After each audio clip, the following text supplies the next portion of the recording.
लोग को नहीं चाहिए नौकरी, हम लोग बहुत कर लिए नौकरी। अब हम लोग की सरकार से हम क्षमा मांगते हैं, सॉरी मैंने हम विनती करते हैं कि हमें नौकरी नहीं चाहिए। क्यों हम सरकार से लाठी खाएंगे सर, हमको नहीं चाहिए। लाठी चार्ज करवा दिया, हमारा महिला पोस्ट के पिटवा दिया, एक भी महिला पोस्ट नहीं मारा मेरा बच्चा भी गायब, बच्चा भी नहीं है। महोदय, अब तो हमारा तिरंगा झंडा भी हमसे ये पूछने लगा है कि क्या बात है भारत, आजकल फहराने से ज्यादा मैं कफन में दफनाने के क्यों काम आ रहा हूँ। महोदय, हृदय तो उस दिन फट गया जब बूढ़ी माँ अपने बेटे के चिथड़ों को देखकर बोली कि साहब आप तो भर्ती में 1 इंच भी कम नहीं लेते, मैं आधा शरीर कैसे ले लूं। महोदय, आज इन मानवाधिकारों के कारण इन आतंकियों के बंगलों की आकाओं की नाकफनी हंसती है और शहीद हुए हमारे जवानों के आंगन की तुलसी रोती है। जब एक शहीद हुए जवान की विधवा की वेदना चीख चीख कर ये कहती है कि प्यार भी भरपूर गया, मांग का सिंदूर गया, नन्हे नौनिहालों की लंगोटियां चली गई, छोटी छोटी बेटियों की चोटियां चली गई, और आपके लिए तो एक आदमी मरा है साहब, मेरे घर की तो रोटियां ही चली गई। आज जो बातें मैं कहने जा रहा हूं, भक्तों को तो पिछवाड़े में बहुत तगड़ी मिर्ची लगने वाली है, क्योंकि अब से पहले और ना ही कोई भविष्य में यह लफ्ज कोई इस्तेमाल किया होगा जो मैं करने जा रहा हूं श्री नरेंद्र मोदी के संबंध में। क्या ऐसा नहीं लगता कि मानसिक तौर पे नरेंद्र मोदी यहां से सनकी है या बीमार है? और ऐसा मैं क्यों कह रहा हूं उसका भी उदाहरण दे रहा हूं आपको मैं।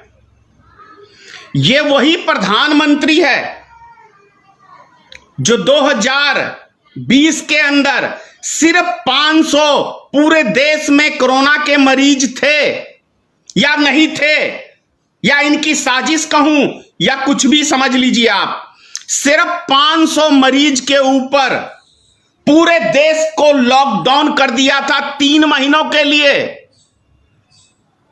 इसको क्या कहेंगे? सनकी कहेंगे ना। याद है आपको? अभी 5 राज्यों का चुनाव है और ये वही सनकी प्रधानमंत्री है जो पिछले साल सिर्फ 500 मरीजों पे पूरे देश को लॉकडाउन कर दिया, और इस समय कल 2,34,000 एक दिन में कोरोना के मरीज पाए गए।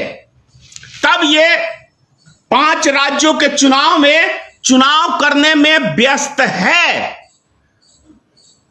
तो इससे यह सिद्ध नहीं होता कि नरेंद्र मोदी एक सनकी मानसिक तौर पे रोगी प्रधानमंत्री हमने चुना है इस देश में? क्या इससे यह स्पष्ट नहीं होता? और भी इसकी सनक मैं बता रहा हूं, इसकी सनक कैसे चढ़ती है। याद है 2016 आप सबको याद होगा, 8 नवंबर की रात्रि जब ये टीवी के ऊपर आए थे और 8 बजे रात्रि को पूरे देश को क्या संदेश दिया था? भाइयों और बहनों, आज रात्रि 12 बजे से 1000 और 500 के नोट वैध नहीं अवैध हो जाएंगे, आपका घर में जो पैसा रखा हुआ है वो रद्दी का टुकड़ा हो जाएगा। ये सनकी प्रधानमंत्री ही कोई कर सकता है, ये कोई सही व्यक्ति नहीं कर सकता है। जिसका मानसिक संतुलन यहां से बिगड़ जाए वही व्यक्ति ऐसी ऐसी हरकतें कर सकता है।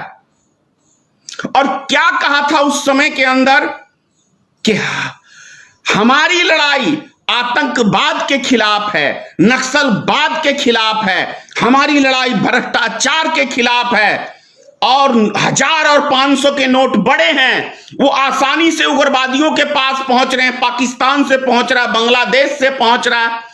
तो फिर 2000 के नोट छापने की क्या आवश्यकता थी?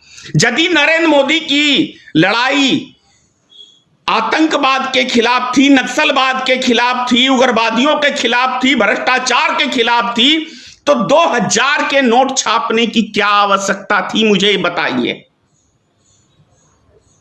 और अब जब 5 राज्यों का चुनाव है तब इसको देश के नागरिकों की चिंता नहीं है, इसको चिंता है तो सिर्फ और सिर्फ चुनाव जीतने की चिंता है, रैलियों की चिंता है। इतना गंभीर हालात अभी देश में बना हुआ है, लेकिन यह सनकी प्रधानमंत्री, मानसिक तौर पे रोगी प्रधानमंत्री एक भी रैली नहीं बंद करना चाहता है। तो इसीलिए मैं कह रहा हूं कि यह सनकी प्रधानमंत्री है, मानसिक तौर से बीमार है, इसको इलाज की बहुत सख्त जरूरत है। और यह प्रधानमंत्री की योग्यता नहीं है इसके पास 1% का भी। क्यों नहीं है इसके पास योग्यता?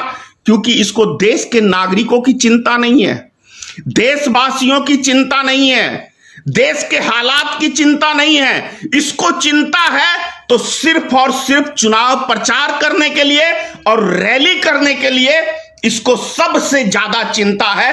इसलिए इतना गंभीर आरोप लगा रहा हूं। और अभी तक जो मैं इसका रोल देख रहा हूं देश के प्रति, तो इसके मानसिकता सही नहीं है, ये मानसिक तौर पे रोगी है। उसका भी उदाहरण है, 2002 में गुजरात दंगे इसी ने कराए थे, इसी प्रधानमंत्री के शासन काल में हुआ था और महीनों भर तक ये तमाशा देखता रहा था।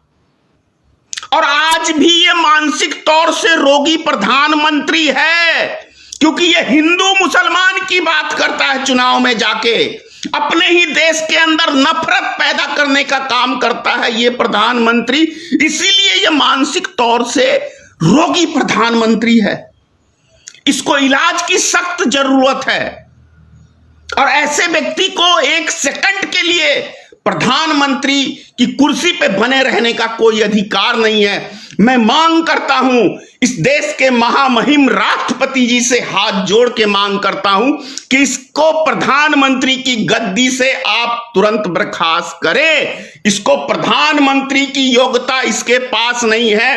देश हित के लिए, राष्ट्र हित के लिए आपसे अपील कर रहा हूं कि नरेंद्र मोदी के अंदर प्रधानमंत्री की योग्यता नहीं है। आपसे हाथ जोड़ के पूरे देश के नागरिक से भी प्रार्थना कर रहा हूं कि इस मानसिक रोगी व्यक्ति की भाषाओं पे मत जाइए, क्योंकि इसने देश का पूरा बेड़ा गर्द करके छोड़ दिया है। ये देश का सत्यानाश कर दिया है इसने। आज देश का एक एक नागरिक हो, एक एक गरीब मजदूर हो, एक एक व्यापारी हो, कोई भी इसके शासन काल में सुखी नहीं है। वहां पे प्रशासन के लोग, अधिकारी क्या काम करते हैं? तो वहां गाड़ियां रोक के जानबूझ के जाम लगाने का काम करते हैं और वहां पे वसूली करने का काम करते हैं। मेरी गाड़ी को भी 2 बारी हाथ दिया वहां, मैंने नहीं रोका क्योंकि पुल है, पुल के ऊपर मैं क्यों रोकूं गाड़ी? अगर सरकार को किसी तरीके की चेकिंग करवानी है, अगर सरकार को किसी तरह की चेकिंग करानी है गाड़ियों की, तो उसके लिए आप चौक चौराहे पे चेक कराएं गाड़ी को, खाली जगह पे कराएं। लेकिन जहां भीड़ भाड़ की जगह है वो चेकिंग का अड्डा नहीं है। गांधी सेतु पुल जो मुख्य रूप से जाम रहता है, 24 घंटे जाम रहता है, इस पुल को पार करने में आपको घंटों लग जाते हैं। वो उसका मुख्य कारण है कि पुलिस प्रशासन के लोग खुले आम कानून की धज्जियां उड़ा के और वहां पे आम गाड़ी वालों से अगर मास्क नहीं है तो उसके नाम पे वो वसूली करते हैं। अगर आप सीट बेल्ट नहीं लगाए हुए तो उसके नाम पे, आपने गाड़ी में कुछ लोड किया हुआ है तो उसके नाम पे, मतलब सिर्फ और सिर्फ उगाई, पैसे उगाई की काम करते हैं। क्या ये नीतीश कुमार की सरकार को नहीं पता है? नहीं पता है? अंधे हैं, बहरे हैं, या सत्ता के नशे में चूर हैं नीतीश कुमार जी? क्या इसका क्या कहें कि आपके पास जाता है इसकी हिस्सेदारी? क्या कहूं, इसका तो अर्थ यही लगता है। दूसरी चीज लास्ट में कहूंगा कि देश के अंदर 350 से ज्यादा हमारे किसान भाइयों ने, किसी ने आत्महत्या भी की है, कोई ठंड लगने से, लू लगने से, तमाम तरीकों से उन किसान भाइयों की शहादत हुई है। क्या ये बेशरम बेहाया सरकार, नरेंद्र मोदी की सरकार, जरा सा इसके अंदर सीने में दिल है? मनुष्य का दिल है क्या? मनुष्य है श्री नरेंद्र मोदी? ये मनुष्य के भेष में एक जानवर प्रधानमंत्री है, इसको दया नहीं आती किसी के ऊपर।